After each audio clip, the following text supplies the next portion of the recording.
എല്ലാ മനുഷ്യരും ആഗ്രഹിക്കുന്ന ഒരു കാര്യമാണ് ദൈവം എൻ്റെ ജീവിതത്തിൽ വൻകാര്യങ്ങൾ ചെയ്യണം എന്നുള്ളത്.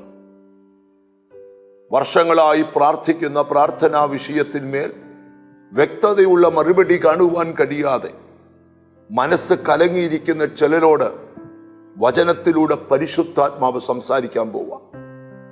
യോബിന്റെ പുസ്തകം 5-ാം അധ്യായത്തിന്റെ 9-ാമത്തെ വാക്യത്തിൽ ഇയ്യോബിന്റെ ഒരു സ്നേഹിതനായ തേമാന്യനായ എലിഫസ് ഇയ്യോബിന് പറഞ്ഞു കൊടുക്കുന്ന ഒരു സന്ദേശമാണ് നമ്മൾ ധ്യാനിക്കാൻ പോകുന്നത്.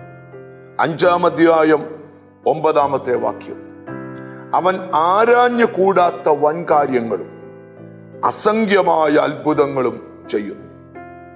ഇയ്യോബ് ഇപ്പോൾ ഒരു പ്രതിസന്ധിയിൽ അകപ്പെട്ടിരിക്കുക. തന്റെ സാമ്പത്തിക തലം തകർക്കപ്പെട്ടു, തന്റെ മാനസിക തലം തകർക്കപ്പെട്ടു, തന്റെ കുടുംബജീവിതം തകർക്കപ്പെട്ടു, തന്റെ ആരോഗ്യനില തകർക്കപ്പെട്ടു.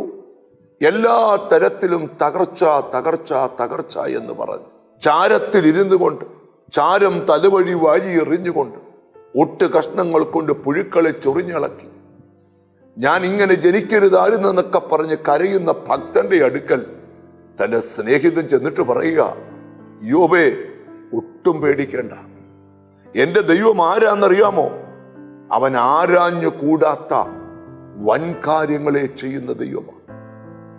ഇന്ന് ഈ മെസ്സേജ് കേട്ടുകൊണ്ടിരിക്കുമ്പം ആരും സഹിക്കാത്ത കഷ്ടം നീ സഹിക്കുന്നുണ്ടോ? ആരും പോകാത്ത പ്രതിസന്ധിയിലൂടെ നീ പോകുന്നുണ്ടോ? നിന്നോടാ ദൈവത്തിന്റെ ദൂത്. സ്തോത്രം. അവൻ ആരാഞ്ഞു കൂടാത്ത വൻകാര്യങ്ങളെയും അസംഖ്യമായ അത്ഭുതങ്ങളെയും ചെയ്യുന്നു. ഇന്ന് നീ അനുഭവിക്കുന്ന പ്രശ്നം നാളെ നിനക്ക് വെളിപ്പെടാൻ പോകുന്ന വലിയ അത്ഭുതമാണ്. നമുക്കൊന്നിച്ചു പറയാം, എത്ര വലിയ പ്രതിസന്ധിയിൽ ഞാൻ അകപ്പെട്ടാലും ഞാൻ തകർന്നിട്ടില്ല, ഞാൻ പരാജയപ്പെട്ടിട്ടില്ല. സ്തോത്രം. കാരണം എന്താന്ന് ചോദിച്ചാൽ, സ്തോത്രം, ഞാൻ സേവിക്കുന്ന ദൈവം അവന് വൻകാര്യങ്ങളെ ചെയ്യുന്ന ദൈവമാണ്. മാത്രമല്ല, സ്തോത്രം, അവൻ അത്ഭുതങ്ങളെ ചെയ്യുന്ന ദൈവമാണ്. നമുക്കൊന്നിച്ചു പറയാം, കർത്താവേ, എൻ്റെ കാര്യത്തിൽ ഒരു വൻകാര്യം ചെയ്യണമേ, എൻ്റെ ലൈഫിൽ ഒരു അത്ഭുതം ചെയ്യണമേ എന്ന് പറഞ്ഞുകൊണ്ട് പ്രാർത്ഥിക്കാം. കാരുണ്യവാനായ ദൈവമേ, സ്വർഗസ്ഥ പിതാവേ, യോബിന്റെ ജീവിതത്തിൽ വൻകാര്യങ്ങളെ ചെയ്ത ദൈവമേ, അത്ഭുതങ്ങളെ ചെയ്ത ദൈവമേ, എന്നോട് ചേർന്ന് പ്രാർത്ഥിക്കുന്ന മക്കൾക്ക് വേണ്ടി പ്രാർത്ഥിക്കുന്നു.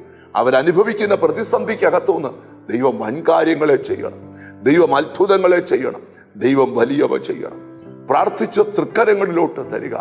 നിന്റെ മക്കളെ അനുഗ്രഹിക്കണം. യേശുവിന്റെ അദൃശ്യകരം നീട്ടണം.